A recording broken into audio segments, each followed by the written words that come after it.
Makanya Anda menyentuh zona hakikat itu tidak bisa dibahas ya. Udah saya bahas ya.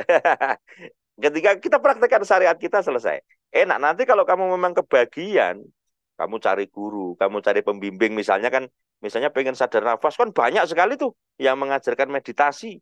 Dari mulai kalau dulu ada Reiki, ada macam-macam lah, semua alam meditasi. Tetapi Anda juga bisa belajar di ruang Bang El ini, ya toh, di Rumah Sehat Nuswantoro. Itu semua pilihan kita dan ajarannya.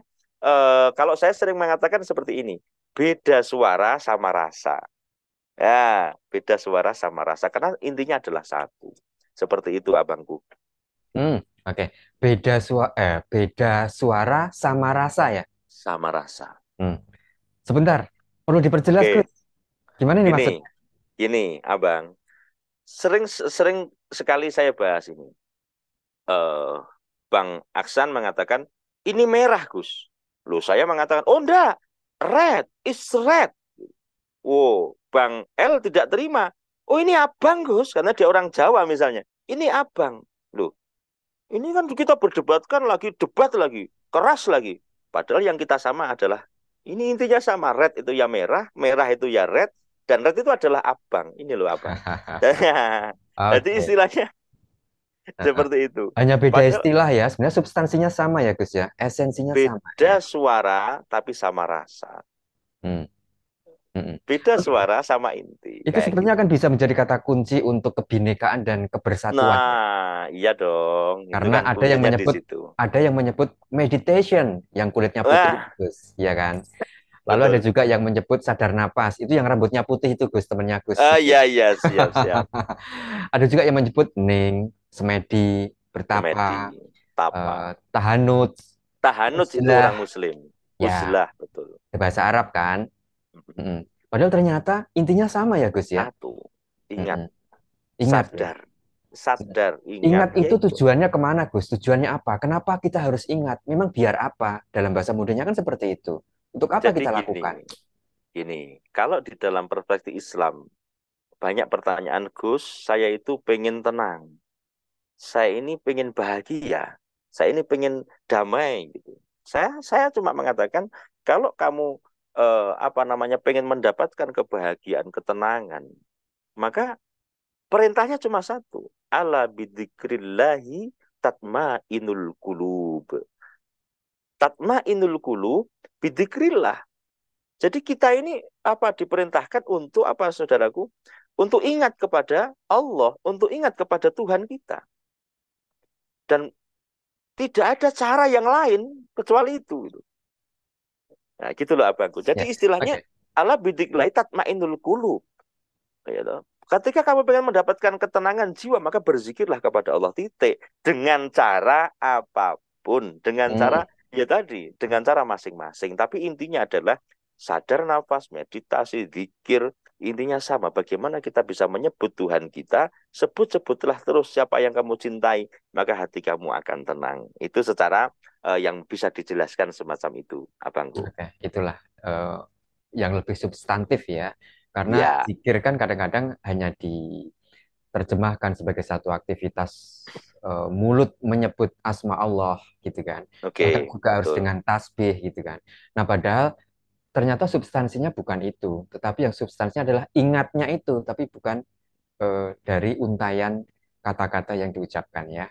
Karena eh, esensinya adalah ketika zikir ini mengingat Allah dan mengingat Allah itu ternyata juga bisa mencegah kemungkaran. Karena bagaimana mungkin orang berbuat mungkar ketika hati dan pikirannya mengingat Allah, gitu ya guys ya. Tidak bisa, tidak bisa. Karena Hmm. tetap dia akan takut gitu.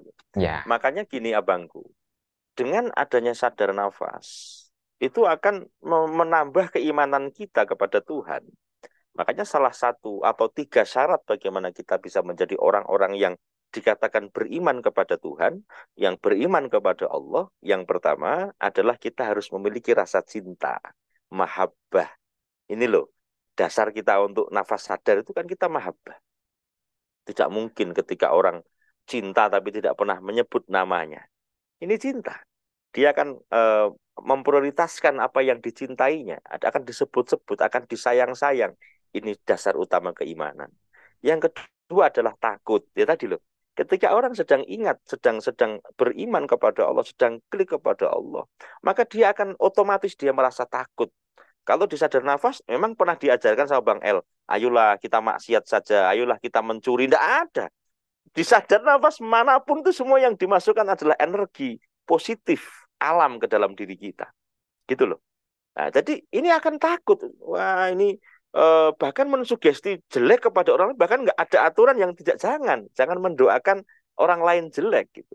Nah, ini rasa takut kita akan muncul dengan kita bersadar nafas. Kemudian yang terakhir adalah roja.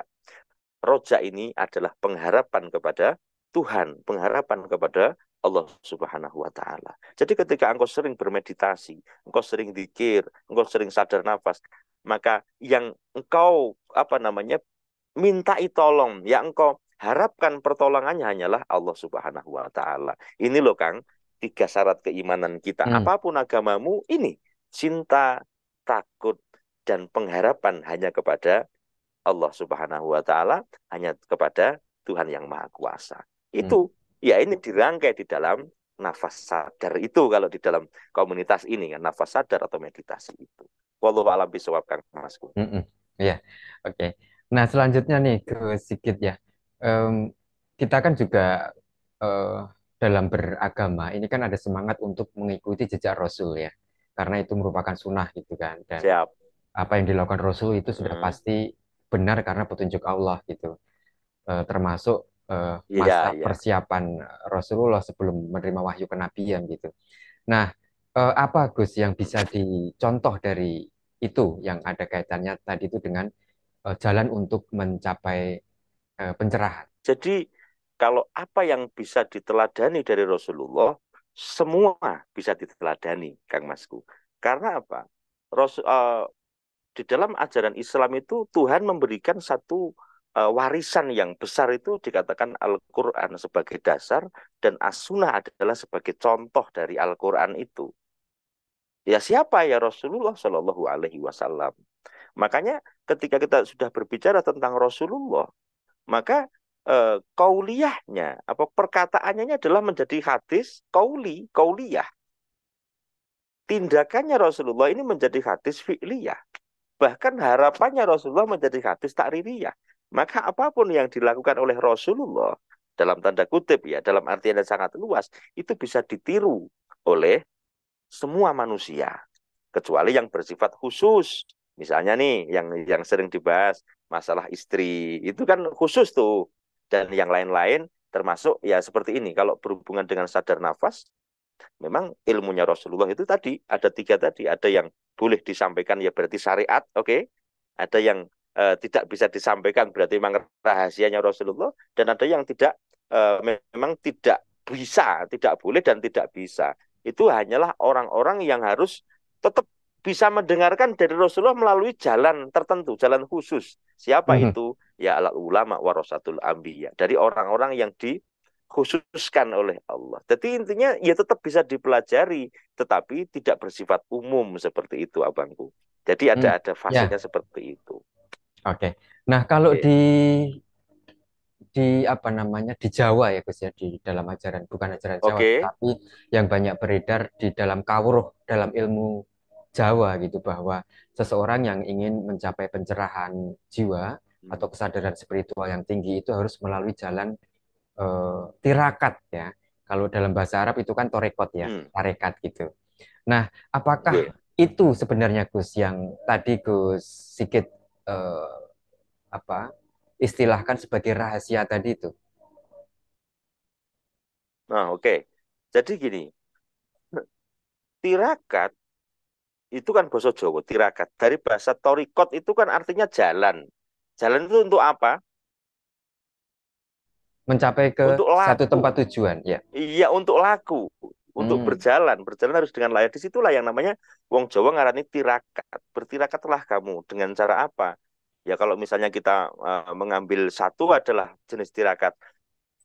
Ojo turu sore kaki ono dewa nganglang jagat nyangking bokor kencanane Isine donga tetulak sandang kalawan pangan.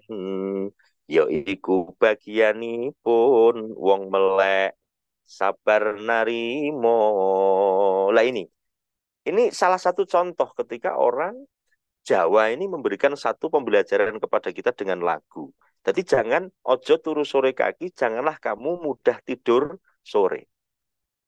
Makanya tirakat ini kebanyakan ya Bang ya, itu ya mengurangi tidur dan mengurangi makan atau dengan puasa.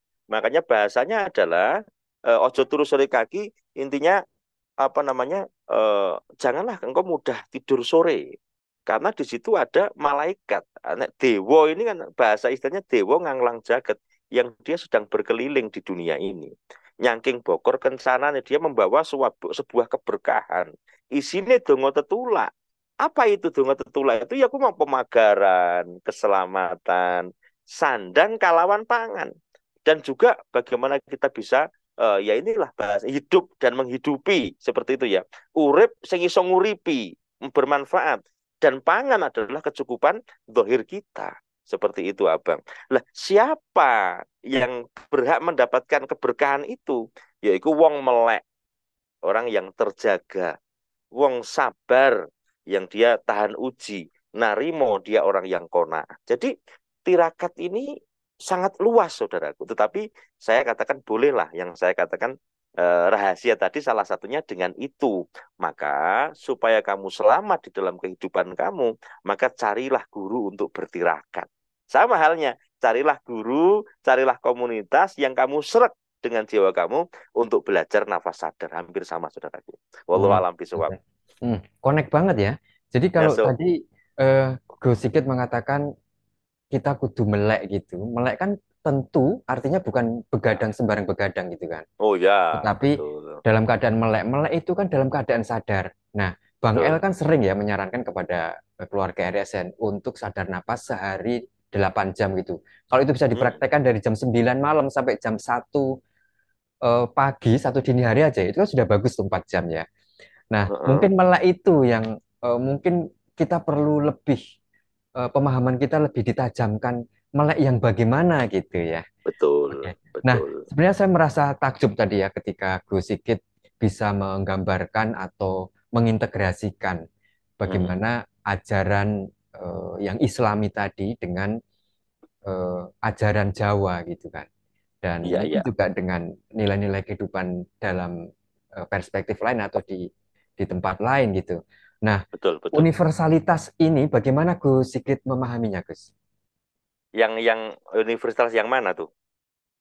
Ya, misalnya Gus Sigit bisa menggambarkan tentang tirakat itu kalau dari perspektif Jawa itu dengan melek, kemudian dengan Hmm. mengurangi makan, dan seterusnya, berdoa, dan Hmm. seterusnya gitu. Nah, tapi kan itu kan Oke. sebenarnya juga apa di dalam bahasa Arab itu kan juga ada ya seperti itu. Eh, Ya. Saran untuk puasa, kemudian juga untuk banyak mengingat Allah segala macam seperti itu. Nah, itu kan berarti kan sebenarnya nilai universal gitu. Bahwa ajaran Jawa itu ya bukan hanya untuk orang Jawa gitu kan. Kemudian ajaran Arab juga bukan hanya untuk orang Arab, tetapi ternyata ada titik temu di situ. Di mana nilai-nilai itu sebenarnya dapat diterapkan oleh Oke. semua manusia gitu dari manapun gitu. Betul begitu atau bagaimana Gus Hmm. Sigit? Betul, betul. Makanya saya sudah apa namanya memberikan satu slogan yang bisa kita pahami bersama dalam itu beda istilah, jadi beda suara tapi sama rasa. Jadi ketika kita berbicara konsepsi tentang Tuhan itu kan ajarannya tidak ada yang apa namanya, apapun agamamu, tidak ada agama yang mengajarkan sebuah kejahatan. Makanya untuk bagaimana bisa meminimalisir kejahatan itu ya diajarkan cara. Makanya tirakatnya orang Islam itu kalau bersyariat ya dari mulai syahadat ini. Kita benerin syahadat kita secara syahadat syariat, tarekat dan makrifatnya toh. Pemahaman yang dalam ini akan merubah pola kehidupan kita. Kemudian sholat. Sholat pun juga sama ketika kita sholat ini hanya sekedar apa olahraga saja ya kamu dapatnya sehat. Tapi kalau kamu sudah masuk ke dalam olah rasa, kemudian kamu memasuki kerenah yang lain yang lebih dalam, lah kamu akan mendapatkan pencerahan yang sangat dahsyat gitu. Ya, kemudian puasa juga sama. Makanya kan ada tirakatnya masing-masing. Saya yakin di agama lain pun juga sama kan, juga ada puasanya. Ada macam-macam loh, karena saya juga sering berdialog dengan lintas agama gitu loh. Kemudian tentang zakat ini kan sedekah. Semua apa the power of giving itu kan ya itu Nah, diajarkan sebagai pemagaran kita dan seterusnya. Kemudian haji, haji ini adalah dikatakan kita berziarah kepada Nabi. Sama juga yang agama lain juga sama. Intinya apa? Bagaimana kita bisa memahami, fokuslah kepada persamaan baiknya ini. Janganlah fokus kepada perbedaan sehingga muncul perpecahan-perpecahan. Wallahu a'lam bishawab.